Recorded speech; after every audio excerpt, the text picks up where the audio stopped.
Programadas para el día de hoy, se hace la invitación para que haga su ingreso al postulante Jaime Marín Yico, postulante a la plaza de juez de familia subespecialidad en violencia contra las mujeres e integrantes del grupo familiar de Chiclayo, Distrito Judicial de Lambayeque.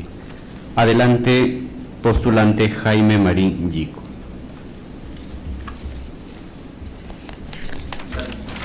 Buenos días, doctor. Doctor Marín, toma asiento, buenos días. Gracias. Descríbanos su cargo actual, doctor. Doctor, nuevamente muchas gracias. Actualmente soy juez supernumerario de la Corte Superior de Justicia de Lambayeque en el juzgado unipersonal transitorio del distrito de José Leonardo Ortiz, cuya carga procesal está organizada en delitos básicamente de agresiones contra la mujer y los integrantes del grupo familiar. Es un porcentaje altísimo este tipo de delitos, adicionales pues a delitos como por ejemplo hurto, formas atenuadas de microcomercialización, cuyas penas son menores a los 6 años que vemos nosotros, ¿no? ¿Por qué involucrarse en la subespecialidad de violencia contra las mujeres? Se lo pregunto porque es una plaza complicada, absorbente, y uno tiende a, digamos, llevarse a la casa los problemas que uno ve todos los días, que son a veces chocantes, ¿no? ¿Por qué esa plaza, pudiendo existir otra de repente en la que usted tenía más posibilidades de desarrollo? Porque usted, en buena cuenta, tiene estudios sobre, o se ha desempeñado antes en plazas referidas al tráfico de drogas, y además tiene una maestría sobre, la condición jurídica del bien mueble incautado en delito de tráfico ilícito de drogas. ¿Por qué? ¿Por qué la orientación hacia violencia contra la mujer? Le contesto, muchas gracias, doctor. En la hoja de vida se ha recogido mi experiencia laboral. Yo inicio laboralmente a desempeñar mi carrera de abogado como abogado de víctimas en el Centro de Emergencia Mujer de la provincia de Celendín. Mi labor era, en ese tiempo, era asesorar a todas aquellas víctimas que hayan sufrido de violencia, ya sea física, psicológica o sexual. En ese sentido, en el Centro de Emergencia Mujer he elaborado desde el 2012 hasta el 2016, 4 años. Seguido a ello, doctor, he asumido ya cargos de juez supernumerario en juzgados civiles que ven básicamente la primera parte del proceso que establece la ley 30364, que es el proceso de prevención. Entonces, en mi labor he emitido medidas de protección en estos juzgados civiles. Posteriormente, ya cuando asumo un cargo de juez supernumerario en la parte penal, veo la otra parte de la ley 30364, que es el proceso de sanción. En ese sentido, mi respuesta, doctor, respetuosamente es eso. Tengo conocimiento tanto de la parte de prevención de la ley 30364 y tengo conocimiento de la parte de sanción de la ley 30364, porque en ambos, en ambos procesos, en ambos estadios, he tenido participación conforme a la experiencia que se ha recogido en el hoja de vida. Respecto a la maestría, doctor, efectivamente es una maestría que se ha llevado, cuyo título usted lo acaba de mencionar. ¿Cuál era la finalidad o cuál era el objetivo? Verificar la proporcionalidad de las medidas de incautación como medidas cautelares en el proceso penal. En tanto, advertí en ese momento que la incautación como tal era desproporcional en cierto supuesto, no en todos, doctor. Se delimitó el trabajo en el sentido que aquel tercero no partícipe del delito, en este caso de tráfico ilícito de drogas, no tenía por qué enfrentar los daños que trae consigo una medida cautelar de incautación del vehículo, por ejemplo. Es decir, el tema ha sido circunscrito a esta manera. ¿Para qué? Para que aquellos terceros tengan la posibilidad de seguir contando con ese bien y tengan la posibilidad de la propiedad de ejercer y seguir realizando su rol social. Eso básicamente es la maestría, doctor. Y tenía una proposición, una adición al artículo 318 del Código Penal, en la medida que en este supuesto en específico el titular del bien pueda seguir utilizándolo. Entonces, se le entregaba el bien en calidad de custodia y tendría que verlo presentado en el momento que el Ministerio Público lo solicite para su investigación. Básicamente, ese es el trabajo, doctor. ¿Esta maestría usted la llevó en la Universidad Antonio Guillermo Urrelo, de Cajamarca. ¿Quién era el caballero Antonio Guillermo Urrelo? Es un poeta, pintor de la ciudad de Cajamarca. ¿Vive todavía? No, ya no.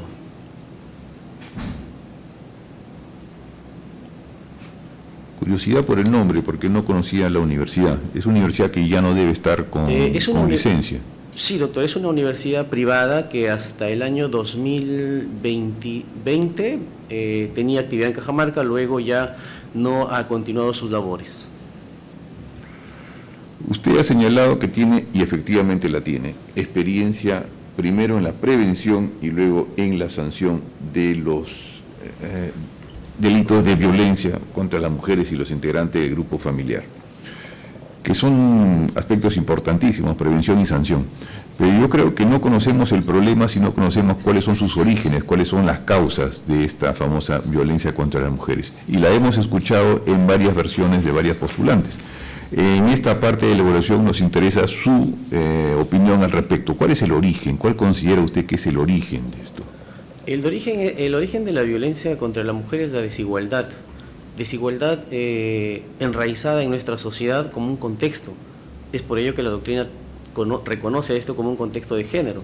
¿Desigualdad en qué? Desigualdad en roles, desigualdad en funciones, desigualdad en capacidades que históricamente han sido adquiridas por las sociedades en su conjunto y que establecen que la mujer tiene que hacer determinadas acciones, tiene que estar en determinados lugares y que si intenta realizar o en todo caso no realizar estas labores, el hombre, en su concepción errada de que es superior a la mujer, genera la violencia. Entonces, eso básicamente es el sustento de la violencia, ese es el génesis de la violencia, la desigualdad que sufren o que tienen enraizadas nuestras sociedades en razón de que el hombre es superior a la mujer, cosa que no es así. Pero ya no es una desigualdad legal, entonces. Es una desigualdad histórica que se ha pretendido o se intenta a través de la emisión de normas como la Ley 30364 superar, pero es histórica, nace en la historia, es social, básicamente es social, que conforme los tratados que el Perú es parte, como la CEDAW y la Convención Belén do Pará, se ha tratado de limitar, se ha tratado de dar un coto, ¿no? Lamentablemente, conforme las estadísticas, por ejemplo en Chiclayo, en el año 2025 se han emitido más de 7.000 medidas de protección, es decir, es una realidad que sigue en aumento, que lamentablemente no tiene una salida, digamos, de alguna forma ya contundente, ¿no? A ver, esa parte de su exposición me llama la atención. Usted ha dicho que es una realidad que sigue en aumento. Sin embargo, ya la Constitución y las constituciones de hace mucho tiempo señalan la igualdad ante la ley. Y además, en los últimos 20 o 25 años, el Estado ha venido otorgando una cantidad ingente de recursos y de tiempo para atender justamente este problema, que uno pensaría que si es un problema histórico y cultural y social, tendría una tendencia actual a irse reduciendo, pero usted señala que es todo lo contrario, que va aumentando. Sí, y somos conscientes de hace mucho tiempo que efectivamente hay esta desigualdad. Y si somos conscientes, ¿cómo es posible que estos delitos o estas ilicitudes sigan aumentando? Básicamente mi respuesta, doctor, se sustentó en la estadística que tiene la Corte Superior de Justicia de Lambayeque. Es por eso que informo que sigue en aumento, porque a consideración del año anterior, que se atendió solamente 6.000 medidas de protección, en el año 2025 se atendió 7.000.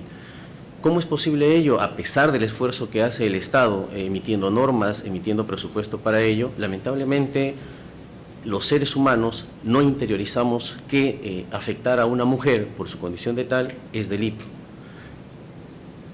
Me permito en este momento indicarle un caso práctico que he tenido hace unas semanas, 2 semanas, Proceda. en el juzgado. Era un proceso como cualquier otro de agresiones en contra de una mujer, donde el acusado es un varón. ¿Cuál era el hecho que se acusaba?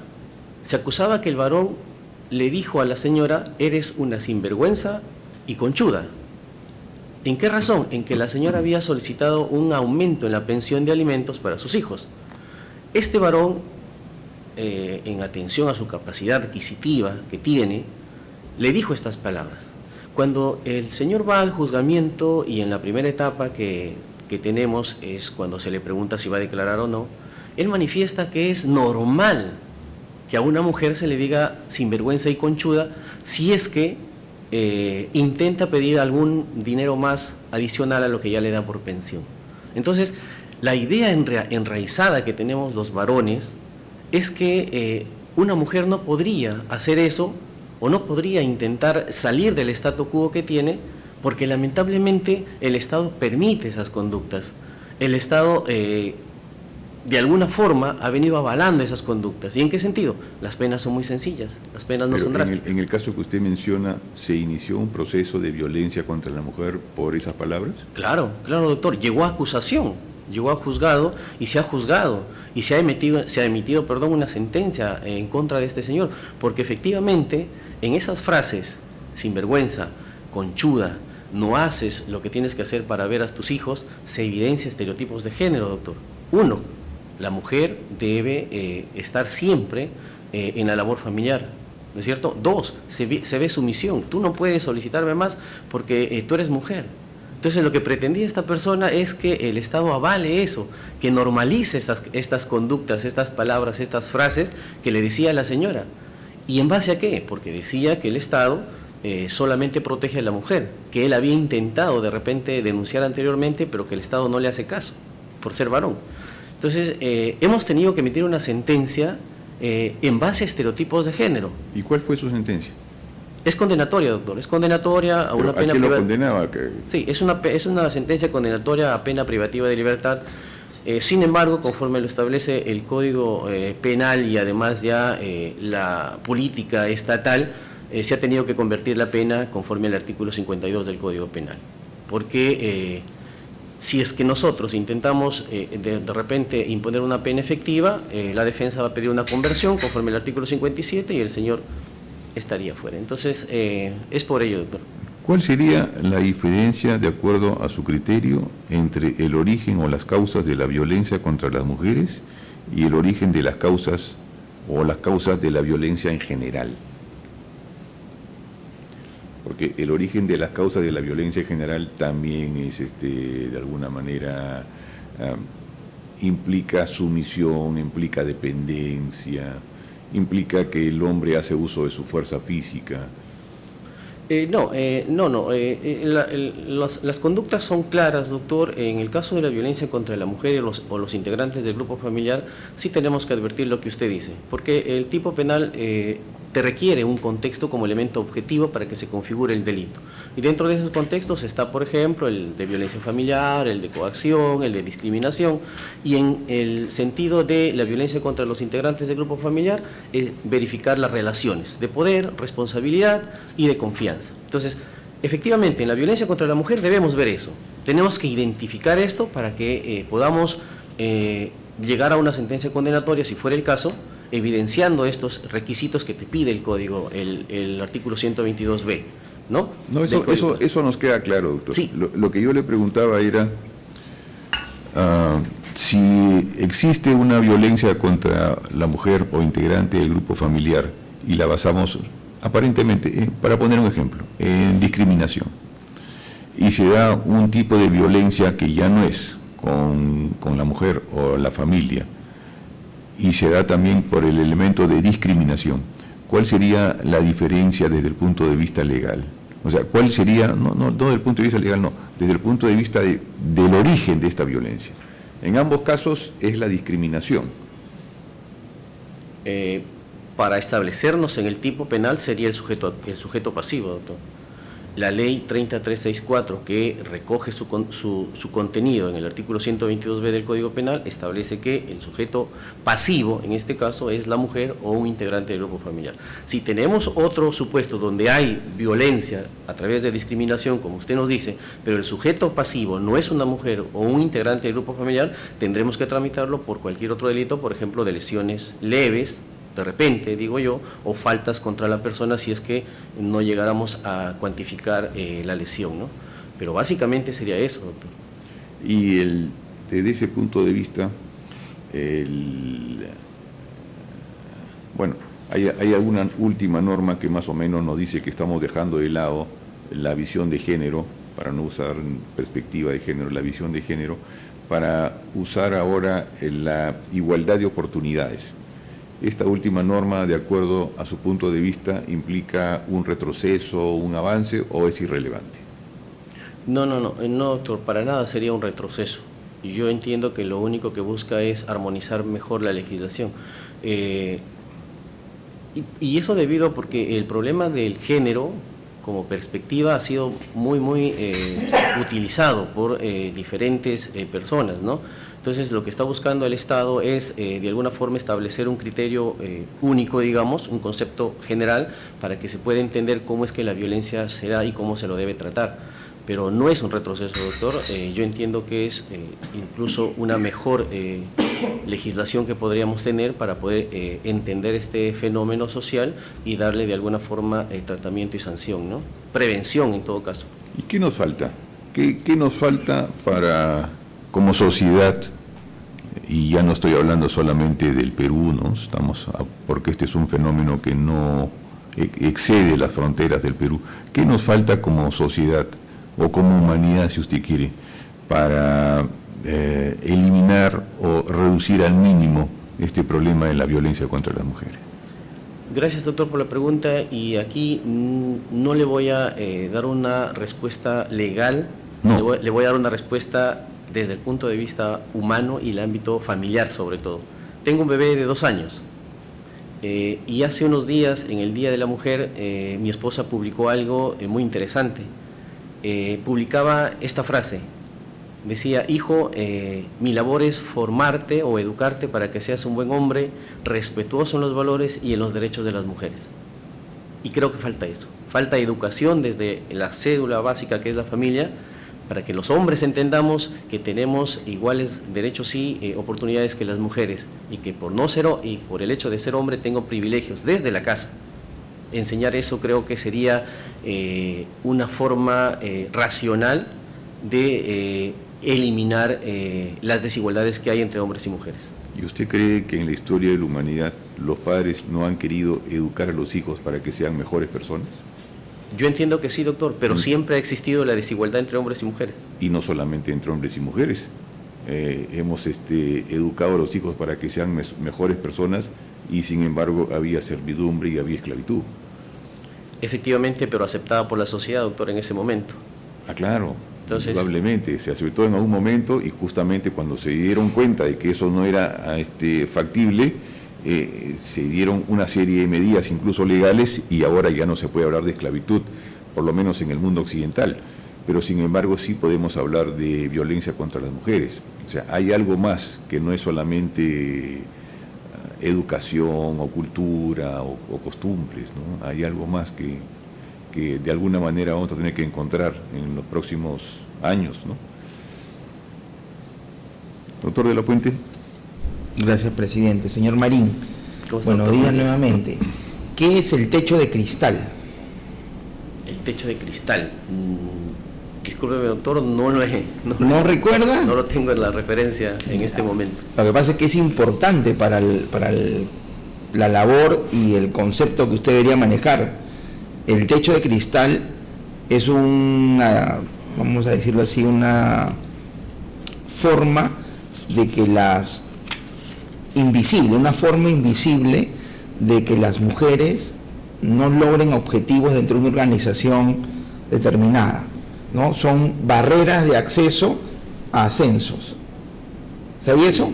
No, doctor, le soy sincero. No hay problema. En lo que sí quiero ser preciso. Usted le ha contestado al miembro Cercovi, presidente de la comisión, de que la nueva ley de igualdad de oportunidades no implica un retroceso, no implica un desandar. Pero yo le hago una pregunta antes de leerle una disposición complementaria acá de la norma. ¿Enfoque de género es igual a enfoque de igualdad de oportunidades? No. ¿Podría ser igual? No es igual. Ya, ¿y cómo entender entonces lo que establece la norma? La norma, como usted sabe, ha sido publicada los últimos días de diciembre del 2025. Dice, tercera disposición complementaria, es equivalencia de términos. Para efectos del cumplimiento de la presente ley y hasta la aprobación de las nuevas normas, políticas, estrategias, planes, programas, acciones y proyectos, se entiende que toda mención enfoque de género, enfoque de equidad de género, enfoque de igualdad de género u otro término similar se refiere al enfoque de igualdad de oportunidades entre mujeres y hombres.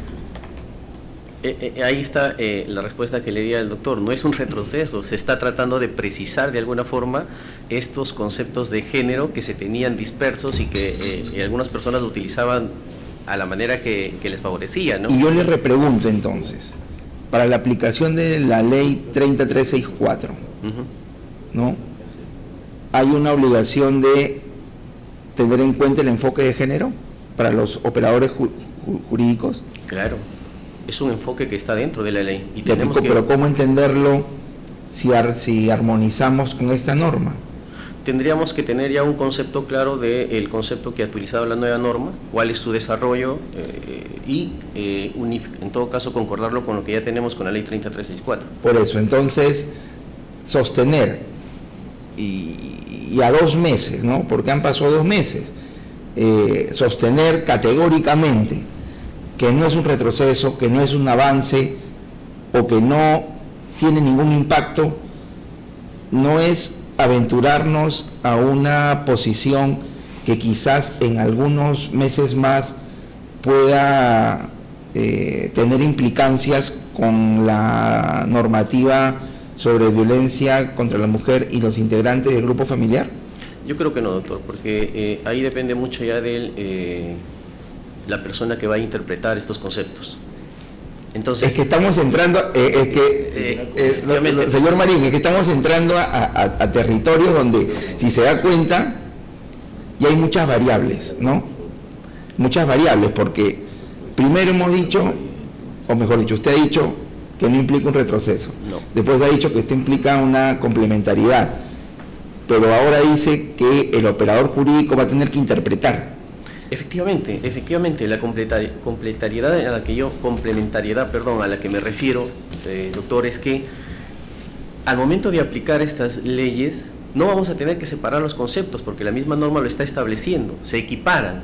En ese sentido tendríamos que analizar el concepto que tenemos acá y el concepto que está acá y armonizar los conceptos para aplicarlo a un hecho en concreto. Entonces no es un andar hacia atrás, es simplemente aplicación del sentido de las normas y no podríamos ir hacia atrás. Ya, y usted cree, vamos a decirlo así, y usted cree que bajo la premisa que ha mencionado, que el tema de la violencia, ¿no?, es un tema que está en aumento, así lo ha dicho, otros han mencionado que se está visibilizando, ¿no?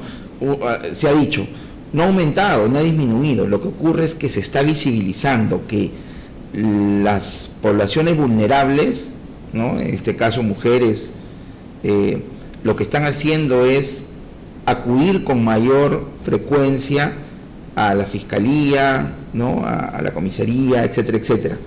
Entonces, estamos preparados bajo la lógica, ¿no?, bajo el hecho de que usted ha mencionado que se está incrementando. Se podría entender que estamos preparados para una interpretación en el sentido que usted menciona. Sí. Sí. Sí. Ya. Existimos profesionales como ustedes y como yo que tenemos la capacidad de interpretar correctamente lo que una ley establece, doctor.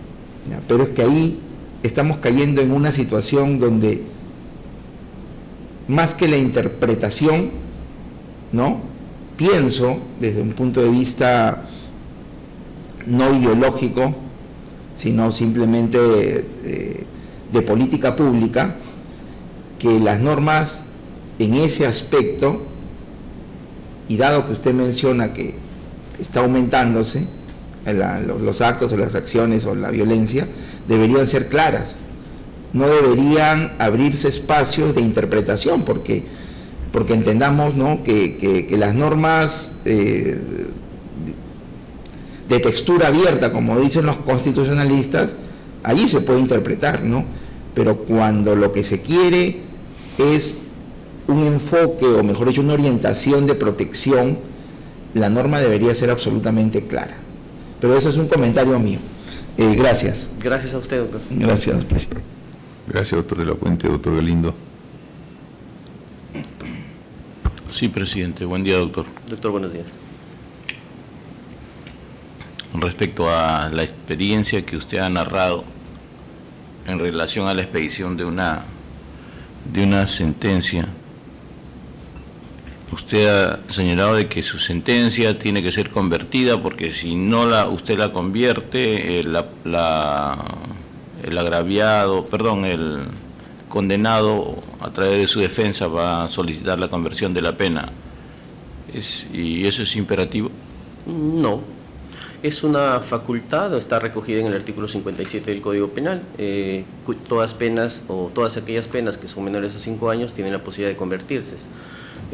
Sin embargo, como vuelvo y repito, por una política criminal, en un juzgamiento en particular se solicita ello, ¿no? Entonces, salvo que el magistrado advierta que ya no es posible esto, por ejemplo, que haya reincidencia, por ejemplo, que haya habitualidad en la conducta, por ejemplo, que haya anteriormente o de repente en la comisión seguida de hechos, ¿no? Entonces, hay facultades que tiene el juzgador en este caso para aplicar la ley o la pena efectiva. Sin embargo, también hay posibilidades en este caso de convertir la pena, ¿no? No es imperativo, doctor. ¿Y por qué usted, haciendo una prognosis procesal de la defensa, dice, si yo no convierto, la defensa lo va a solicitar y voy a tener que convertir? Doctor, es que efectivamente eso sucede en la práctica, en atención a que aquellas personas que, por ejemplo, han sido sentenciadas a penas efectivas, están solicitando la conversión. Pero sigue siendo una prerrogativa del juzgador. Exactamente, otorgarla o no. Y entonces, ¿usted por qué bajo ese argumento dice, la convierto? Porque si no la convierto, lo va a solicitar la defensa. Igual no lo obliga a usted. Sí, de repente fue una forma de contestarle al doctor Perkovich, pero estando esa posibilidad en el código y teniendo en consideración la política estatal de deshacinamiento de los penales, la defensa va a solicitar eso, es casi seguro. Claro que, como usted me dice, es una prerrogativa ya del juzgador otorgar o no. Lo que sucede, doctor, en la conversión de pena es que no nos colocan mayores requisitos, por ejemplo, a que la pena sea menor a 5 años, a que se cumpla con estar en un régimen de mínima seguridad, a que se cumpla con haber pagado la reparación civil y a que se cumpla algunos otros requisitos formales. No nos piden otra cosa como, por ejemplo, analizar la personalidad o la resocialización, como son los beneficios penitenciarios, para poder otorgar este pedido. Ahí está el problema. Y bajo los criterios de razonabilidad, proporcionalidad, evaluación contextualizada de los hechos de agresión, era lo que correspondía en el caso que usted conoció y narró, la imposición de una pena privativa de libertad, o sea, llamar, como lo llama usted, conchuda o sinvergüenza, que hasta a veces se parece coloquial, y merecía una pena privativa de libertad. Sí. Sí, porque se ha acreditado la violencia en este caso, una violencia de género. Y conforme el artículo... ¿Cómo así se acreditó la violencia de género? Que usted entró al análisis etimológico de las palabras. ¿Cómo así? Explíquenos. El juzgador, para emitir una sentencia, necesita de actuación probatoria. Y dentro de la actuación probatoria está, básicamente en este tipo de delitos, de violencia psicológica, el informe psicológico que emiten o el Ministerio Público o los centros de emergencia. Y si la mujer le decía conchudo y sinvergüenza por no pasar el alimento a tus hijos. Ahí está el kit del asunto, por eso que también informé eso. El señor decía que cuando a él le sucedía lo mismo, él se acercaba de repente a la policía o al Ministerio Público, pero no se le aceptaba la denuncia. Entonces él normalizaba este tipo de violencia en atención a que solamente se le protege a la mujer y a él no. No, pero ¿cuál es le pregunto su opinión a usted? Es que tendrían que recibirle, doctor. Es una violencia también. O sea, si a él se le dice, porque ¿qué es conchudo? Es de caparazón grueso, ¿no? Ese es el origen y sinvergüenza claro, es que no tiene vergüenza. Claro, ya, entonces porque no hay vergüenza, porque seguramente tiene una obligación y no cumple con su obligación. Entonces, ¿qué término se tendría que usar para llamarle a esa persona que no cumple con su obligación alimentaria? Le contesto la primera pregunta, doctor, en el sentido de que... Y él había argumentado en relación a la señora de que, no estoy yendo al fondo, de que ella no cumplía con sus obligaciones de mamá y no mal hace seguramente estar pidiendo aumento de alimentos. Además decía que los alimentos eran para las salidas con la otra pareja. O sea, cuestionaba incluso la relación sentimental que pudiera tener. A lo que quería terminar, doctor, es que si es que sucediera este tipo de violencia frente a un varón, también las autoridades deberían recibirlo, porque es una violencia que podría estar o podría llevar a un informe psicológico que efectivamente advierta que el varón está violentado psicológicamente y debería llegar a una sanción también. O sea, lo que sucede es que el señor decía que no le han recibido la denuncia, pero no tenía una prueba objetiva como para acreditar ello. No era un argumento defensivo en el juzgado, nada más. No estamos sobresensibilizando a la sociedad, sobrecargando al Poder Judicial con ese tipo de tramitología o dando trámite a ese tipo de procesos. En este caso en particular, no, doctor, porque se evidenció estereotipos de género. Se evidenció, por ejemplo, prohibiciones respecto a una posible reanudación de una relación sentimental con alguien más. Se evidenció la sumisión que pretendía la persona a la mujer y se evidenció el estereotipo de género de roles. Tú eres mujer, debes estar con tus hijos. Entonces, en base a ello es que se ha sentenciado, doctor. Ahora, seguramente habrá casos, discúlpeme, doctor, seguramente habrá casos en que efectivamente se esté, como usted dice, aumentando la sensibilización, pero en este caso en particular no. ¿Y qué opina usted de la facultad correctiva que tienen los padres respecto a la educación de sus hijos? Es correcta, pero esta facultad tampoco podría excederse, ¿no? ¿Cómo así? De repente llegar a violencia física, pues. O sea, los padres no pueden, no tendrían la prerrogativa de propinarle una cueriza a sus hijos. Al extremo de cueriza no, doctor, pero sí pueden corregirlo. Eso es un derecho que tienen los padres, corregir a sus hijos, ¿no? Hay formas de corrección sin llegar a la violencia. Entonces, yo estoy de acuerdo en corregir al hijo. A mí me han corregido, por ejemplo, ¿no? Creo que a todos los que estamos acá nos han corregido. Exactamente, pero ya no llegando al extremo de violencia, eso no. Y entonces, frente a eso, ¿qué cosa corresponde al hijo? Si seguramente y esa violencia también del padre respecto a los hijos, bueno, en esas circunstancias tampoco podrían usar palabras de grueso calibre con respecto a sus hijos en la corrección. Claro, tendríamos que ver el contexto, doctor, para verificar si es que hay un delito dentro de la ley 30364. Si le dijese las mismas palabras que acaba de referir, porque no hacen las labores de la casa, que le corresponden como su deber de hijo. En este caso no, porque hay un contexto de corrección entre padre e hijo. En el contexto que le narro sí, porque hay un intento de superioridad del hombre hacia la mujer. Entonces, tendríamos que analizar caso por caso, doctor, y establecer pues si efectivamente hay o no contexto para llegar a una sanción. Los contextos son básicos en este tipo de delitos.